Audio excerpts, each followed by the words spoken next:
Hello once again welcome to the remedial chemistry. तो आज के यूनिट 1 का एलटी केमिस्ट्री का यूनिट 1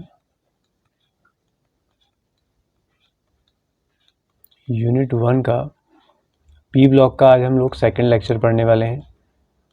पी ब्लॉक हमारा चल रहा था, उसका आज सेकंड लेक्चर होने वाला है।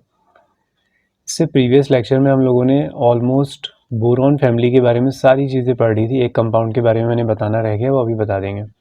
तो बोरॉन फैमिली के बारे में हम लोगों ने कम्प्लीटली डिस्कशन करा था, यानी कि 13 ग्रुप के बारे में ऑलरेडी हम पढ़ चुके हैं।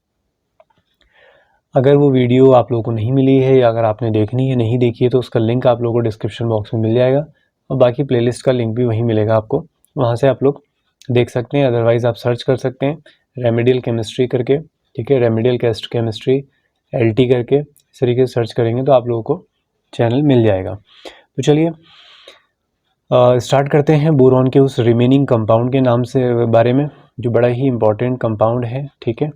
उसका नाम होता है इनऑर्गेनिक बेंजीन। इसका नाम सुन के भी आपको ऐसा लगेगा कि पेपर में सवाल बन सकता है, बनाया जाए तो कोई बुरी बात नहीं है।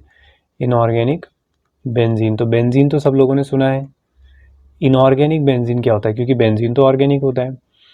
तो जो हमारे पास ऑर्गेनिक बेंजीन होता है उसका फार्मूला क्या होता है मालूम है आप लोगों को? C6H6 उसका फार्मूला होता है, C6H6। अब इसमें हम कंपैरिजन करते हैं कि यहाँ पे क्या होगा। तो पहले मैं बेंजीन बनाता हूँ ऑर्गेनिक वाला।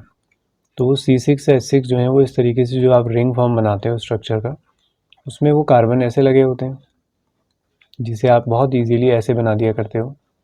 फिर लगाते हो आप डबल सिंगल, है ना।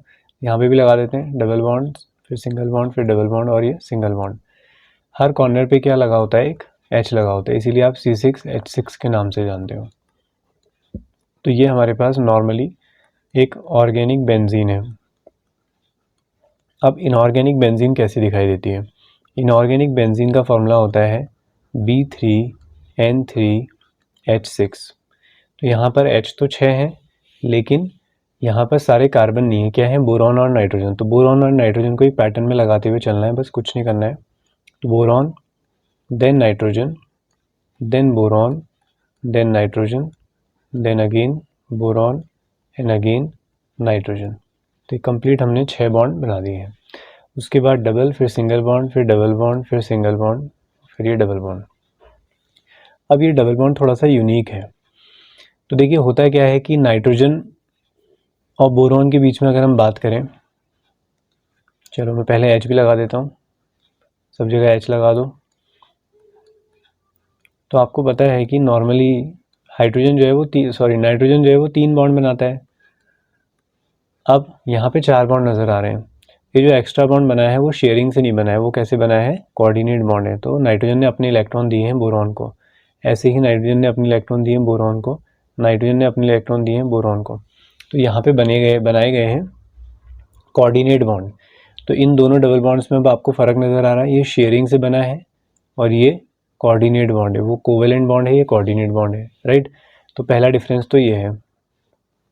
दूसरा कि यहाँ पर जो डबल बॉन्ड है वो कार्बन कार्बन के बीच में इलेक्ट्रोनेगेटिविटी क्या होती है? सेम, यानी कि दोनों कार्बन इलेक्ट्रॉनों को बराबर खींचेंगे। लेकिन बोरॉन और नाइट्रोजन में बोरॉन कम इलेक्ट्रोनेगेटिव होता है, नाइट्रोजन ज़्यादा। तो यहाँ पर बॉन्ड कैसा होता है? पोलर होता है। पोलर बॉन्ड कैसे होते हैं? वीक होते हैं, क्योंकि वो जल्दी टूटेंगे पॉजिटिव और नेगेटिव में, ठीक है। तो जिस वजह से ज़्यादा स्टेबल कौन होता है? हमारा ऑर्गेनिक बेंजीन हमारा स्टेबल होता है। या आप ऐसे भी बोला जाता है कहीं कहीं पर कि इनऑर्गेनिक बेंजीन में बैक बॉन्डिंग, कौन सी बॉन्डिंग देखने को मिलती है? बैक बॉन्डिंग देखने को मिलती है। तो उतना डिटेल में तो नहीं पूछेंगे, बट फिर भी बेसिक चीज़ें ही हैं। पहली बात कि इनऑर्गेनिक बेंजीन क्या होती है? तो B3N3H6। इसी का एक कॉमन नेम भी होता है, बोराजोल भी इसी को कहा जाता है। फिर कौन ज़्यादा स्टेबल होता है, कौन ज़्यादा एरोमेटिक होता है? तो ऑर्गेनिक बेंजीन ज़्यादा एरोमेटिक होती है। तो चलिए आज हम स्टार्ट करेंगे कार्बन फैमिली। तो नेक्स्ट पेज पे आते हैं। तो आज हम बात करने वाले हैं कार्बन फैमिली के बारे में। तो बेस मैंने आप लोगों का बना दिया है, अब यहाँ से चीज़ें बहुत फास्ट चलेंगी, सारे ट्रेंड वगैरह अब ऐसे ही चलते रहेंगे। तो कार्बन फैमिली, सबसे पहले हम कार्बन फैमिली लिखेंगे, तो इसकी ट्रिक मैंने बताई थी, ठीक है। चमन सर गंदे, एक सेकेंड, संडे पागल, ठीक है। तो ये हमारे कोई टीचर नहीं है, ठीक है, बस ऐसे ही कुछ भी, चमन तो ऑब्वियसली किसी का नाम नहीं होगा, तो ऐसे बना दिया गया, ठीक है। तो इसको आप कुछ अलग इंटेंशन न लें। तो कार्बन यहाँ पे एक नॉन मेटल होता है, कार्बन एक नॉन मेटल होता है, और उसके बाद ये जो दो हैं हमारे सेमी मेटल्स कहते हैं हम इन्हें, या फिर मेटलॉइड्स कह सकते हैं, अर्धचालक कहा जाता है इन्हें हिंदी में, सेमी मेटल्स। और नीचे वाले जो दोनों हैं हमारे वो कैसे होते हैं, वो मेटल्स होते हैं। तो पहली बेसिक इन्फॉर्मेशन तो ये है। फिर कार्बन फैमिली में हम अगर इसके कॉन्फ़िगरेशन की बात करें, तो वहाँ पे कॉन्फ़िगरेशन क्या आया था, NH2NP1, यहाँ पे एक और बढ़ जाएगा, क्या आ जाएगा, NH2NP2, ठीक है। तो आपको पता है कि कार्बन के लास्ट में 4 इलेक्ट्रॉन होते हैं, तो दिख रहा है आपको 2 S में है और 2 P में है, ठीक है। तो कार्बन का ये हो गया। फिर बात करेंगे इसकी मैक्सिमम ऑक्सीडेशन स्टेट। आपको पता है जो वैलेंस इलेक्ट्रॉन होते हैं वही क्या होती है, मैक्सिमम ऑक्सीडेशन स्टेट। तो कितनी हो जाएगी, +4 हो जाएगी। फिर आप लोगों ने पढ़ा है इनर्ट पेयर इफेक्ट। तो इनर्ट पेयर इफेक्ट की वजह से ऑक्सीडेशन स्टेट क्या हो जाती है, 2 से कम हो जाती है। तो ऑक्सीडेशन स्टेट क्या हो जाएगी, +2। कौन दिखाते हैं इनर्ट पेयर इफेक्ट, ठीक है, इनर्ट पेयर इफेक्ट। तो इनर्ट पेयर इफेक्ट कौन से एलिमेंट दिखाते हैं, लोअर मेंबर्स, यानी कि लोअर एलिमेंट, सबसे लास्ट वाले एलिमेंट। तो एग्जांपल से समझते हैं। जैसे मैं अगर आपसे पूछूं कि जो लास्ट वाला एलिमेंट है मैक्सिमम ऑक्सीडेशन स्टेट +4 होती है, तो इसकी +4 ज़्यादा स्टेबल होगी या फिर +2 ज़्यादा स्टेबल होगी, तो आपका आंसर होगा +2 ज़्यादा स्टेबल होगी। ऐसे ही SN के लिए पूछा जाए कि +4 ज़्यादा स्टेबल है या +2, तो आप बोलेंगे SN में कौन स्टेबल ज़्यादा होगा, +4 होगा, ठीक है। तो ये कहानी रहेगी इसके ऑक्सीडेशन स्टेट के रिगार्डिंग। ये इनर्ट पेयर इफेक्ट हम लोगों ने बोरॉन फैमिली में भी सेम एज इट इज़ हम लोगों ने लगाया था। और एग्जांपल देखते हैं। जैसे हमारे पास SnF4 होगा और PbF4, दोनों ही क्या है आपके, SN और Pb क्या होते हैं, मेटल्स होते हैं। तो मेटल्स हैं तो इनके F के साथ बॉन्ड कैसे बनते हैं, आयनिक। तो ये जो फ्लोराइड हैं वो कैसे होते हैं, आयनिक होते हैं। बाकी के फ्लोराइड्स कैसे होंगे, कोवेलेंट होंगे, राइट। और एक एग्जांपल और, PbI4, ये एग्जिस्ट ही नहीं करता है, डज नॉट एग्जिस्ट। इसके 2 रीज़न है। पहला कि PbI4 के अंदर जो लेड है वो +4 ऑक्सीडेशन स्टेट में है, और ये ऑक्सीडेशन स्टेट लेड दिखाना पसंद नहीं करता है।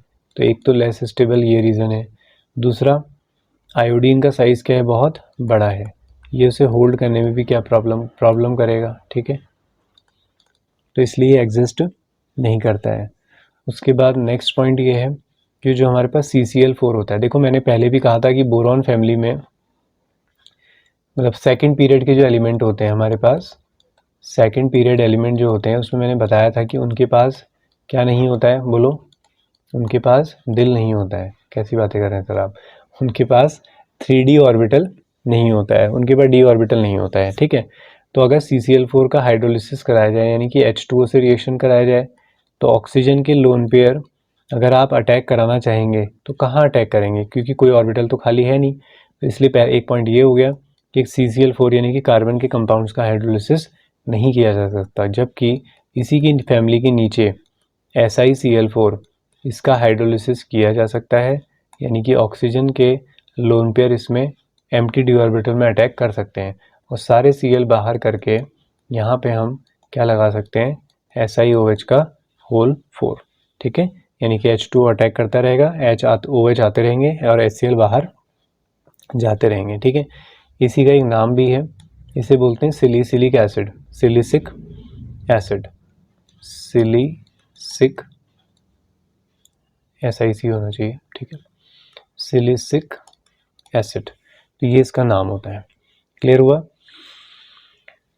अब नेक्स्ट पॉइंट, एक और इम्पॉर्टेंट बात, वो है ग्रेफाइट और डायमंड के बारे में। ये मैंने आपको केमिकल बॉन्डिंग में भी पढ़ाया है। बट फिर भी मैं यहाँ पे एक बार रिवाइज करा देता हूँ आपको ग्रेफाइट और डायमंड के बारे में।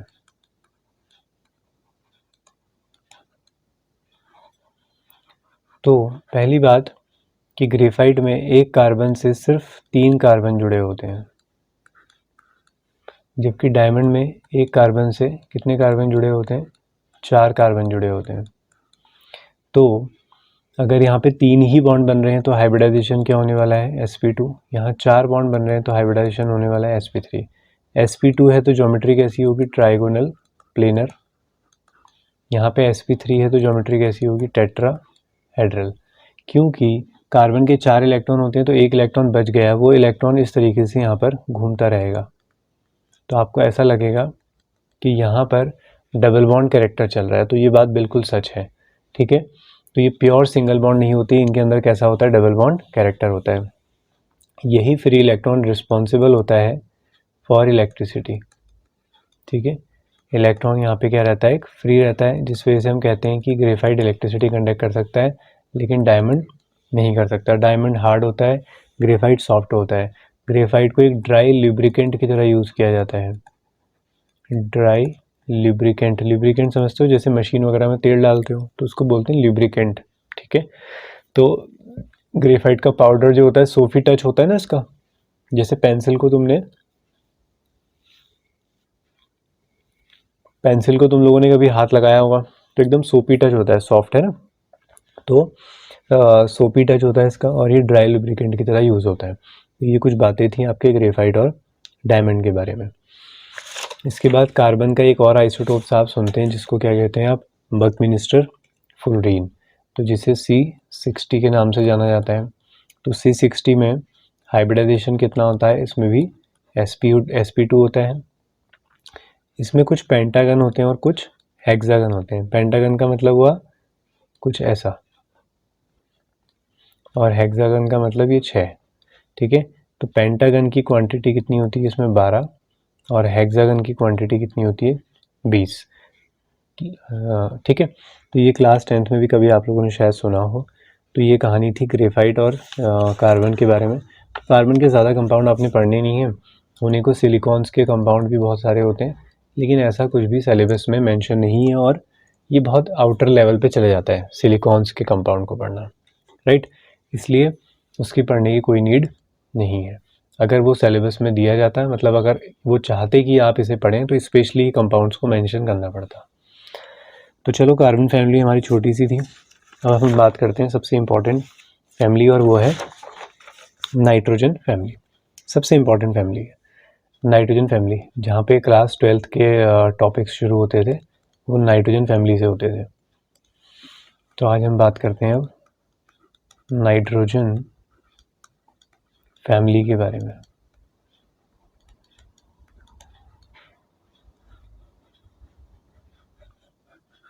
तो नाइट्रोजन फैमिली, नाना, पाटेकर, ऐश्वर्या, सब, बिंदास। तो आप इस तरीके से याद कर सकते हैं इसे। नाइट्रोजन का एटॉमिक नंबर और उसके नीचे वाले का एटॉमिक नंबर एटलीस्ट आप लोगों को याद होना चाहिए। तो पहला है नाइट्रोजन, दूसरा है फॉस्फोरस, फिर है आर्सेनिक, और एंटीमनी, फिर बिस्मथ। ये दोनों होते हैं आपके सेमी मेटल, यानी कि मेटलॉइड्स, सेमी मेटल्स। लास्ट वाला होता है आपका मेटल, यानी कि आयनिक कंपाउंड बनाएगा, और ऊपर के दोनों कैसे हैं आपके? नॉन मेटल है, राइट। उसके बाद कॉन्फ़िगरेशन की बात अगर करें तो वहाँ NH2 NP2 था, यहाँ कितना हो जाएगा? NH2 NP3, टोटल 5 हो जाने चाहिए। ऑक्सीडेशन स्टेट की बात करें तो मैक्सिमम ऑक्सीडेशन स्टेट कितनी होगी? +5 होगी। 2 कम कर दोगे इनर्ट पेयर इफेक्ट से तो कितनी हो जाएगी? 3। लेकिन यहाँ से इनर्ट पेयर इफेक्ट या +5 ऑक्सीडेशन स्टेट ज़्यादा इंपॉर्टेंट नहीं रहती। क्यों? क्योंकि यहाँ पर अब ज़्यादा इलेक्ट्रोनेगेटिव एलिमेंट आने लगे हैं। नाइट्रोजन काफ़ी इलेक्ट्रोनेगेटिव एटम होता है, तो यहाँ पर नाइट्रोजन के लास्ट में, अब नाइट्रोजन और कौन कौन सी ऑक्सीडेशन स्टेट दिखा सकता है? लास्ट में P में कितने? 3 है, तो 3 गेन भी तो कर सकता है ना। तो एक ऑक्सीडेशन स्टेट है -3, एक है आपकी +5, और एक है +3। -3 ऑक्सीडेशन स्टेट नीचे की तरफ जाने पर क्या हो जाएगी? डिक्रीज, क्योंकि माइनस ऑक्सीडेशन स्टेट तो वो दिखाना चाहेंगे जो ज़्यादा इलेक्ट्रोनेगेटिव है। ऐसे ही +5 भी नीचे जाके क्या हो जाएगी, डिक्रीज़ हो जाएगी, क्योंकि नीचे जाने पर इनर्ट पर इफेक्ट लगेगा, और +3 नीचे जाने पर क्या होती है फिर, इंक्रीज़ होती है। आई बात समझ में? तो इस तरीके से अब अलग अलग ऑक्सीडेशन स्टेट हमें देखने को मिल जाती है। तो ये बात थी इलेक्ट्रॉनिक कॉन्फ़िगरेशन की। फिर पहला एलिमेंट जो है वो नाइट्रोजन हमें N2 के फॉर्म में मिलता है, यानी कि ये एक डाई एटॉमिक गैस है, डाई एटॉमिक गैस, जहाँ पर नाइट्रोजन और नाइट्रोजन के बीच में होते हैं ट्रिपल बॉन्ड। देखो पाई बॉन्ड को मैंने दो नाम बताए थे, पी पाई और डी पाई, तो दोनों ही पी ऑर्बिटल ही रखते हैं, क्योंकि नाइट्रोजन डी ऑर्बिटल नहीं रखता, तो कैसे बॉन्ड है, पी पाई। जबकि फॉस्फोरस किस फॉर्म में मिलता है, P4। तो यहाँ पे कोई भी डबल बॉन्ड ट्रिपल बॉन्ड नहीं होते हैं, सारे ही बॉन्ड कैसे होते हैं, सिंगल होते हैं। स्ट्रक्चर वगैरह याद नहीं करना है तुम्हें, ठीक। बस नाइट्रोजन के बारे में ध्यान रखना, ट्रिपल बॉन्ड होता है, इसलिए उसकी बॉन्ड डिसोसिएशन एंथैल्पी, बॉन्ड तोड़ना क्या होता है, बहुत ज़्यादा डिफिकल्ट होता है, जिससे वो रिएक्टिंग गैस नहीं होती है, आप इसको एक इनर्ट गैस की तरह ट्रीट करते हैं, राइट। अब नाइट्रोजन के ऑक्सीडेशन स्टेट के बारे में अगर मैं बात करूं, तो नाइट्रोजन के मैक्सिमम ऑक्सीडेशन स्टेट, अच्छा देखो, एक -3 भी मिल जाती है हमें नाइट्रोजन के केस में, और +3 भी मिल जाएगी, और इम्पॉर्टेंट बात ये है कि +5 भी मिल जाएगी, ठीक है। अब -3 के लिए एग्जांपल देख लो, NH3, x करके निकालोगे, x h कितने होते हैं, h का प्लस होता है, +3 = 0, तो x = -3। यहाँ पे आप ले सकते हैं NCl3, तो n को x मान लो, Cl की -1 होती है, तो -3 = 0। HNO3 में होती है +5। अब यहाँ पे ना एक इम्पॉर्टेंट चीज़ क्या है कि नाइट्रोजन कभी भी 4 से ज़्यादा बॉन्ड नहीं बना सकता। जैसे मैंने H2O में कहा था, H2O मिनिमम कितने बॉन्ड बनाता है, 2, मैक्सिमम कितने बना सकता है, 3। नाइट्रोजन मिनिमम 3 बनाता है, क्योंकि लास्ट में कितने इलेक्ट्रॉन होते हैं, कितना होता है, 2,5, 3 गेन करेगा, तो 3 तो मिनिमम बना ही सकता है। फिर कोऑर्डिनेट बॉन्ड के थ्रू वो 4 इलेक्ट्रॉन भी बना सकता है। तो इसकी मैक्सिमम कोवेलेंसी, इस पर सवाल आ चुका है कई बार एग्जामों में अलग अलग, कि नाइट्रोजन की मैक्सिमम कोवेलेंसी कितनी होती है, तो वो होती है 4, जबकि ऑक्सीडेशन स्टेट 5 है। तो इसका मतलब ये नहीं है कि ऑक्सीडेशन स्टेट 5 है तो 5 बॉन्ड बनाने पड़ेंगे, ऐसा भी तो हो सकता है ना, कोई डबल बॉन्ड आ जाए, तो बिल्कुल ऐसा ही होता है HNO3 में। तो यहाँ पे डबल बॉन्ड से सेटिस्फाइड हो गए, तो बॉन्ड तो बन गए, देखो 5, 1 2 3, सॉरी बॉन्ड तो बस 4 ही बनेंगे, ठीक है। तो यहाँ पर ऑक्सीजन अकेले 2 बॉन्ड बना दे रहा है, जिससे वो अकेला कितना चार्ज डेवलप कर देता है उस पर, 2। एक यहाँ से टूटने से आ जाएगा 3। कोऑर्डिनेट को 2 बॉन्ड के हिसाब से कंसिडर किया जाता है, ठीक है। तो ये HNO3 आपका यहाँ से मिल जाएगा। तो याद रखेंगे, नाइट्रोजन 4 बॉन्ड बना सकता है, लेकिन 5 बॉन्ड नहीं बना सकता। तो इस पर सवाल भी पूछा जाता है कि 5 क्यों नहीं बना सकता है, तो वही एब्सेंस ऑफ डी ऑर्बिटल, क्योंकि ऑर्बिटल खाली ही नहीं है, नहीं तो बॉन्डिंग कर लेता है, इलेक्ट्रॉनों की कमी तो नहीं है उसके पास, इलेक्ट्रॉन तो है उसके पास, लेकिन एब्सेंस ऑफ डी ऑर्बिटल वो पेंटावेलेंट कंपाउंड नहीं बना सकता है, ठीक है। इस पे काफ़ी सवाल पूछे जाते थे बोर्ड्स वगैरह में भी, कि PCl5 तो होता है लेकिन NCl5 नहीं होता। तो आंसर यही होगा, एब्सेंस ऑफ डी ऑर्बिटल। तो ये एग्जिस्ट करेगा या नहीं करेगा, ओके। अब बात करते हैं इनके हाइड्राइड्स के बारे में। हाइड्राइड्स के बारे में कुछ खास बातें, तो हाइड्राइड्स क्या होते हैं इनके, NH3, फिर PH3, nitrogen, phosphorus, arsenic, antimony, और ये हो गया एक बिस्मथ, ठीक है। तो ये हमारे पास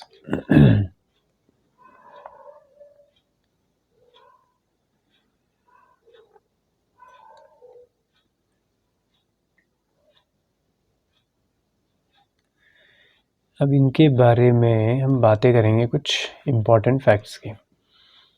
पहला, क्या खेल बना दिया है मैंने इसे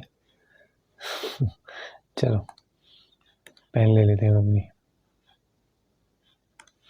तो पहला फैक्ट ये है कि ये कैसे नेचर के होते हैं, ये होते हैं लुईस बेस। क्यों, क्योंकि ये कंटेन करते हैं लोन पेयर। तो जो लोन पेयर डोनेट कर सकते हैं वो क्या कहलाते हैं, लुईस बेस। लेकिन नीचे की तरफ जाने पर, down to group, Lewis basic character क्या होता है, डिक्रीज, क्योंकि नाइट्रोजन एक छोटा एलिमेंट है तो उसके पास इलेक्ट्रॉन रखने की जगह नहीं है, तो वो आराम से डोनेट कर देगा। जैसे, ठीक है, जैसे तुम कंपैरिजन करो, तुम 5 दोस्त हो, सबके पास कुछ एक्स्ट्रा सामान है। अब पहला जो है भाई, पहला जो दोस्त है उसके पास स्टोर रूम नहीं है एक्स्ट्रा बहुत बड़ा, ठीक है, तो उसके पास जो भी एक्स्ट्रा सामान आएगा वो उसे इजीली डोनेट कर देगा, यानी कि किसी को दे देगा, कबाड़ी वाले को बुलाएगा, कहेगा लेके जा भाई। दूसरा दोस्त है उसके पास थोड़ा स्टोर रूम है तो वो सामान वहाँ रख देगा, प्रोबेबिलिटी उसकी थोड़ी सी कम हो गई देने की।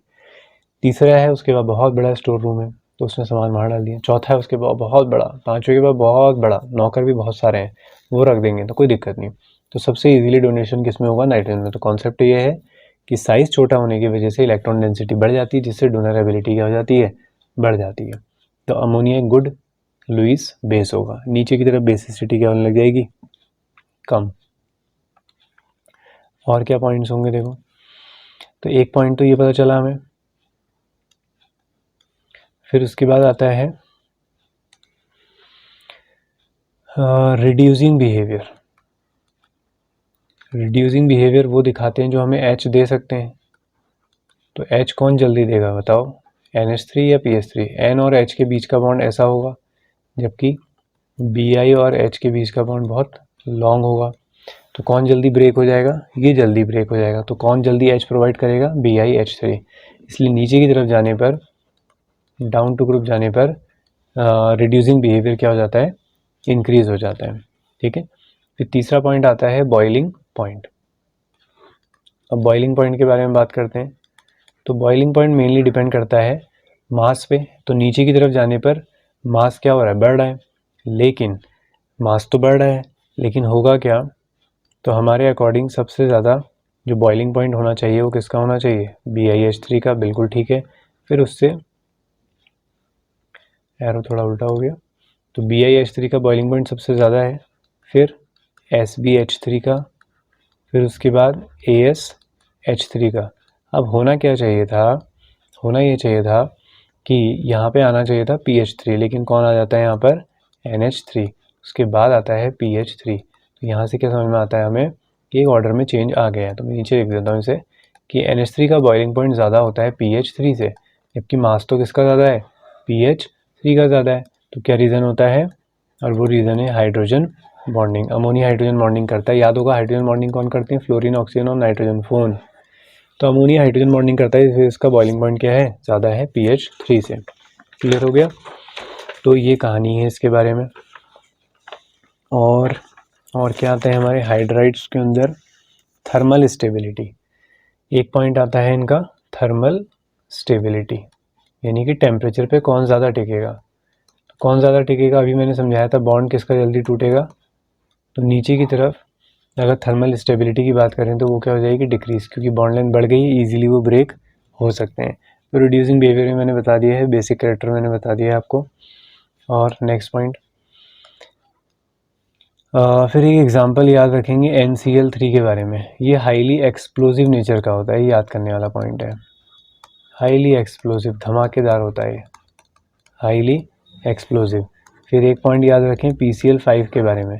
PCl5 सॉलिड के अंदर, क्योंकि सॉलिड कैसा होगा, आयनिक होगा, तो एक पॉजिटिव पार्ट होता है, एक नेगेटिव पार्ट। तो एक पहले वाले में से Cl कम कर दो तो उस पर पॉजिटिव चार्ज आ जाएगा, दूसरे वाले में बढ़ा दो, दूसरा वाला गेन कर लेगा उसे, तो नेगेटिव। तो सॉलिड फॉर्म में वो हमें ऐसे मिलता है, जैसे NaCl को कैसे लिखते हो, Na पॉजिटिव और Cl नेगेटिव। तो ये हैं उसके आयंस। क्लियर हुआ।